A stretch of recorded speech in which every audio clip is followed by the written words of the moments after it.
Assalamu alaikum students, I hope you all are fine. I'm your maths teacher and welcome to your maths class. Let's open page number 7. अपने previous lecture में हमने क्या पढ़ा था, Venn diagram, जिसमें हमने देखा था कि हम सेट को सर्कल की फॉर्म में लिखते हैं और यूनिवर्सल सेट जो अंडर कंसिडरेशन तमाम एलिमेंट पे बात कर रहा हो उसे हम रेक्टेंगल पोर्शन से रिप्रेजेंट करते हैं। और हमने एक्सरसाइज 1C की थी जिसमें हमने कुछ वेन डायग्राम भी बनाई थी। आज हम क्या पढ़ने जा रहे हैं, some special types of sets. चलिए स्टार्ट करते हैं। There are some special types of sets, look at the following example. यानी हमारे पास कुछ स्पेशल टाइप के सेट्स होते हैं, आज हम उन्हें डिस्कस करते हैं। Finite set. फाइनाइट का मतलब क्या होता है कि एक लिमिटेड फिक्स नंबर यानी लिमिट है उसकी एंड होने की। A finite set contain a finite और लिमिटेड नंबर ऑफ एलिमेंट, यानी ऐसा सेट जिसमें हमारे पास एलिमेंट जो हैं यानी जो उसके मेंबर हैं सेट के वो लिमिटेड हैं, यानी फिक्स नंबर हैं, यानी हमें पता है कि वो कहाँ एंड होने हैं। अ set of the numbers of days in a year or the number of student in a school is a finite set। यानी अगर हम देखें एक साल के कितने दिन हैं तो हमें पता है कि एक फिक्स नंबर है 365 और 364 डेज होंगे। इसी तरह एक स्कूल में हमें स्टूडेंट का भी पता होता है कि स्टूडेंट एक स्कूल के कितने स्टूडेंट हैं। एडमिनिस्ट्रेशन में पता होता है, स्कूल के टीचर्स को पता होता है कि इतने हमारे स्कूल में इतने स्टूडेंट हैं। तो ऐसे सेट जिनमें एलिमेंट जो हैं वो लिमिटेड हों, फिक्स हों, वो कहलाते हैं सेट फाइनाइट सेट। यहाँ पे एक और एग्जांपल दी हुई है।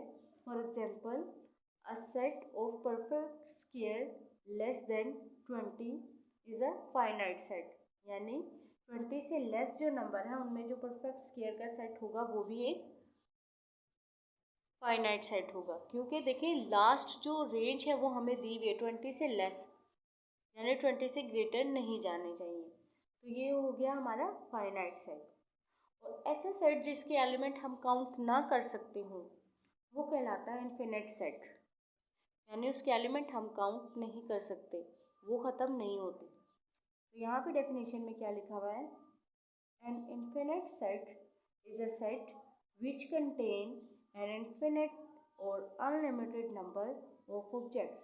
यानी इसमें जो एलिमेंट होते हैं वो अनलिमिटेड होते हैं, जिन्हें हम काउंट नहीं कर सकते, जिन्हें गिन नहीं सकते।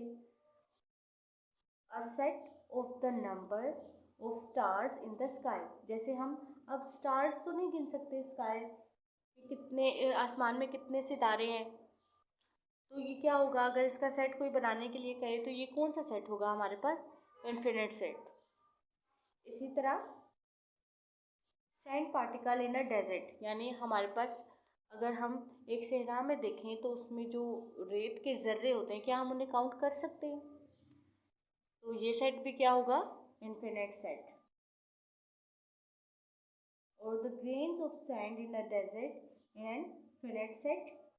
For example, a set of integer greater than 10 is infinite set.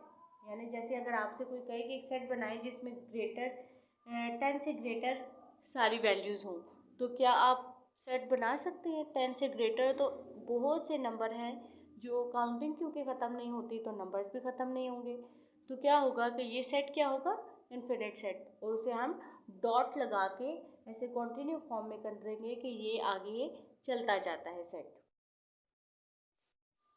Move to the next page. Unit set. Unit mean एक चीज़, एक एलिमेंट। यहाँ पे लिखा हुआ है a unit set is a set that contain only one element. यानी ऐसा सेट जिसमें सिर्फ और सिर्फ एक एलिमेंट हो, वो कोई भी एलिमेंट हो सकता है, तो वो सेट क्या कहलाएगा, यूनिट सेट। जैसे हम एक सेट लिखें और उसमें यहाँ पे जैसे एक एग्जांपल दी हुई है जस्ट नंबर 10 लिखा हुआ है, तो एक नंबर लिखा हुआ है ना 10, इसी तरह अगर हम एक सेट बना लें और उसमें बी लिख दें, तो देखिए इस सेट में टोटल एक ही एलिमेंट है, तो ये सेट क्या कहलाएगा? Unit set. ऐसा सेट जिसमें सिर्फ एक एलिमेंट हो वो कहलाता है unit set.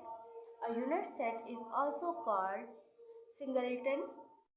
For example set A equal to 10, यानी यूनिट सेट और सिंगल से ही इसका नाम आगे बना है सिंगलटन, यानी एक नंबर, यानी एक एलिमेंट। एम्प्टी सेट, एम्प्टी हम कहते हैं खाली चीज को। एम्प्टी सेट मीन्स ऐसा सेट जिसमें कोई एलिमेंट नहीं होगा।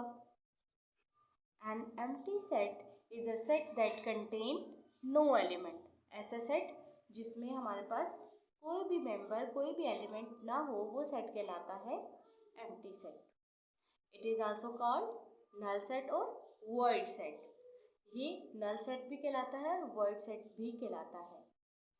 अगर पेपर में आ जाए what is null set, it means ये एम्प्टी सेट के बारे में ही बात कर रहे हैं। An empty set is denoted by curly brackets or this sign.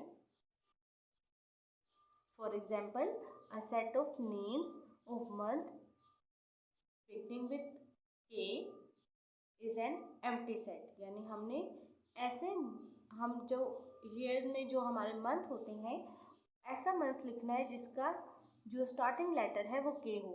तो ऐसा तो हमारे पास कोई भी मंथ नहीं है जो के से स्टार्ट हो, तो ये होगा एम्प्टी सेट। इसी तरह अगर हमें कोई कहे 1 और 2 के दरमियान में आने वाला इंटीजर लिखें या आने वाला नंबर लिखें, और 1 और 2 के दरमियान हमें पता है कोई भी और तीसरा नंबर नहीं है, तो ये भी क्या होगा? Empty set.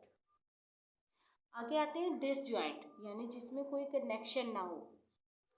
डिसजॉइंट यानी वो आपस में जुड़ ना सके किसी भी सूरत।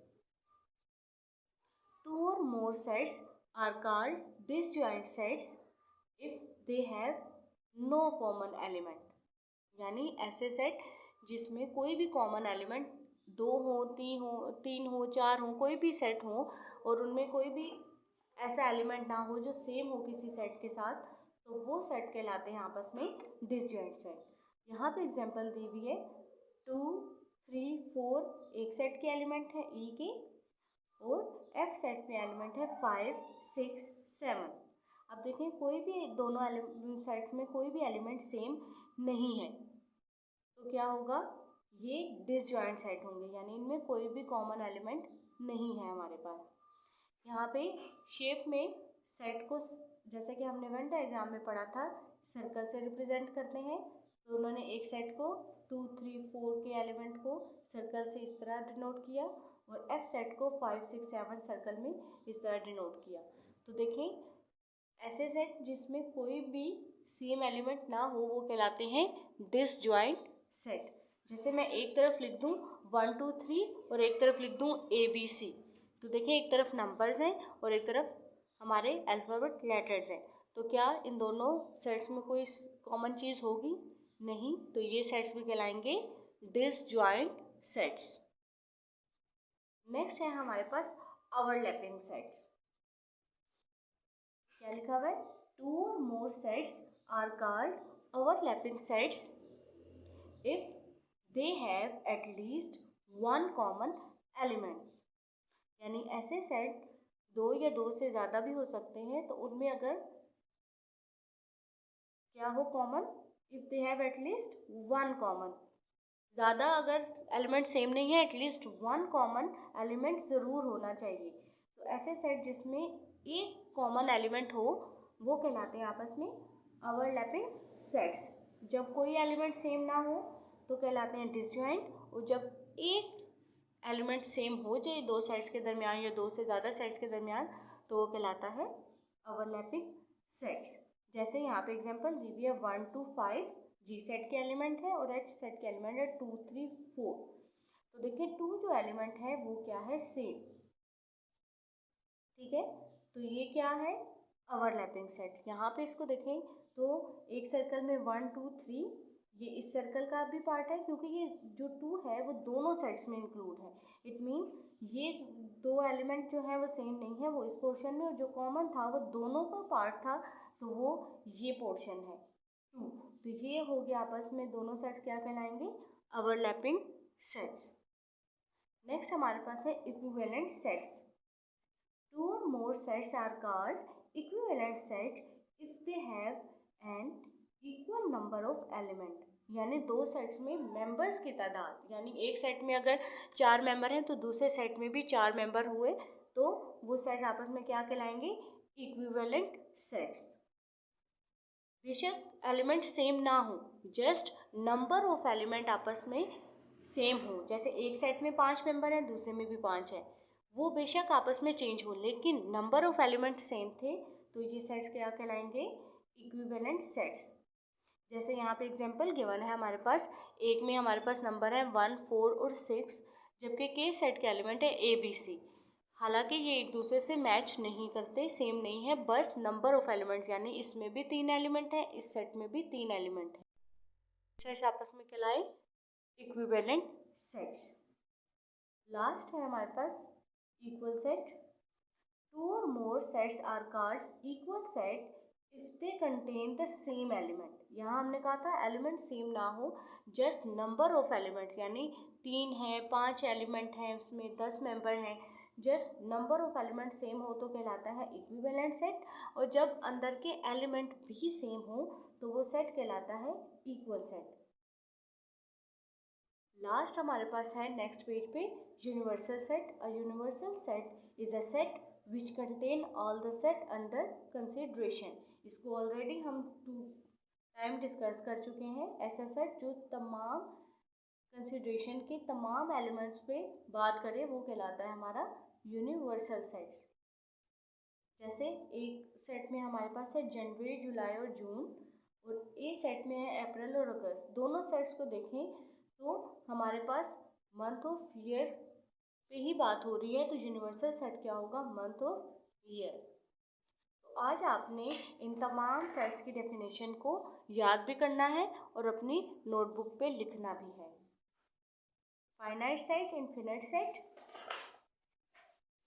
Unit set, empty set, disjoint, overlapping, equivalent set, equal set and universal set. यहाँ तक आपने अपनी नोटबुक पे काम अपना कंप्लीट करना है, इनकी डेफिनेशन लिखनी है और इन सेट्स की डेफिनेशन को आपने याद भी करना है।